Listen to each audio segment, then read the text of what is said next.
Focus palettes can now contain XYZ data.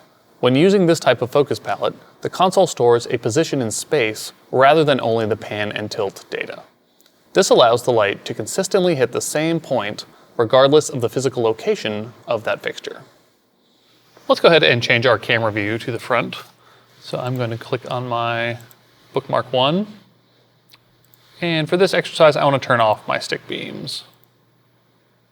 I'm going to go ahead and select 101 through 105 and put those all at full. And I'm going to go ahead and click on the person on top of the car over here. I clicked on their feet, and because of our Z offset, the lights have hit them where I want. So that looks good. So I want to go ahead and record that as a focus palette.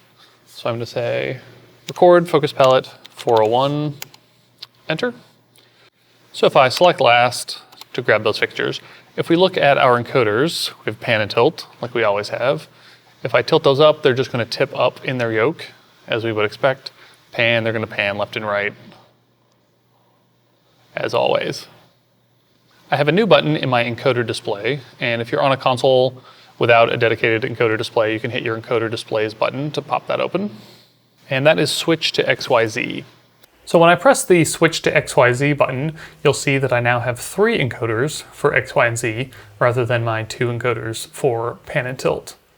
On consoles other than EOS TI, this is accomplished by pressing the focus button on our encoder display.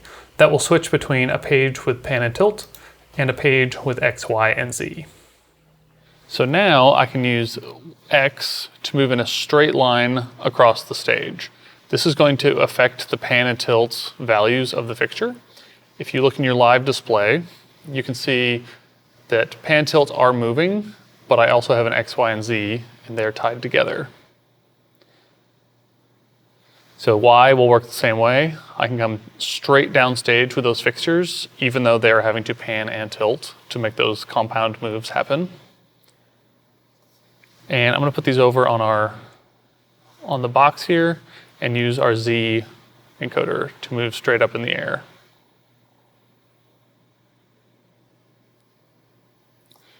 Now you will note in our live display that the pan and tilt values are red, meaning they're manual, and even though the X, Y, and Z values are changing, they are remaining gray. And this indicates which value is going to be stored. So if we go ahead and put those fixtures back in focus palette 401, and if we look at that in blind, so I'm going to say blind focus palette 401, we'll see that all of the XYZ data is there, but all the pan tilt data is white, indicating that that's what the console is going to use. Let's jump back out into live. Let's go ahead and select last, and we're going to click to focus over on the drummer. And we want to store this as an XYZ palette. So I'm going to press my XYZ format enable button in my encoder display. On consoles other than EOS TI, and also on our Nomad system, the XYZ format enable button is found in the encoder display area under the focus section. That's not going to move the lights at all, but it is going to move that red data from our pan tilt to our XYZ, indicating that that is how that data will be stored now. So let's go ahead and record that as focus palette 402. The advantage to storing a focus palette with XYZ data is that if our fixtures move in real space, those fixtures will still be focused on the same area on our stage. Let's look at how this works. We're going to go into patch, and I'm going to select those 5 fixtures, 101 through 105, go to our augmented section, and I want to lower those fixtures 8 feet. So I'm going to touch position, we'll say / to indicate that we're not changing anything with the X or Y. And in order to get an offset, I have to use plus minus for negative 8 feet. Enter. So those fixtures have dropped down 8 feet. And now when I go back into live, those fixtures are still pointed at my drummer on stage. That's because when I changed the position of the fixtures in patch, the console auto-calculated the pan tilt values to compensate for this change in XYZ coordinates of the fixture, keeping them pointed on the same place on stage. It's also possible to convert pre-existing palettes into XYZ palettes. So if you have a lot of palettes you've created in previous show files and want to use this new type of palette, you can do that. So to demonstrate that, I'm going to go into blind, and I want to be in spreadsheet so we can see how this works using my format key. And I'm going to select focus palettes 101 through 109. So I have those 9 palettes selected. I want to choose channels 101 through 105 here.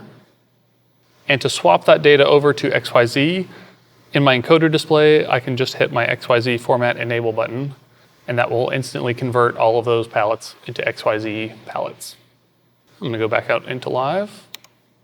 For today, I want to put those fixtures back to where they go. So we'll jump back into patch. I'll select last, go to my augmented section, position // +8 to restore those back where they were. This is simply another tool in your toolbox. It's not necessarily replacing pan tilt palettes all the time. There are certainly times when pan tilt would still be desirable to be stored in palettes. For example, if you're doing a fan of fixtures from the deck and you just wanted that nice even fan across the stage where you're not concerned with where they're landing, but you're looking at the beams of light. XYZ palettes are great for when you want to land a light in a specific location and your lights are going to change from night to night, such as if you're on a tour. If you're in a venue where it's unlikely your fixtures will be moving in relationship to the objects they're hitting, you likely won't see any difference between using pan tilt palettes or XYZ palettes. So feel free to use whichever one you're more comfortable with.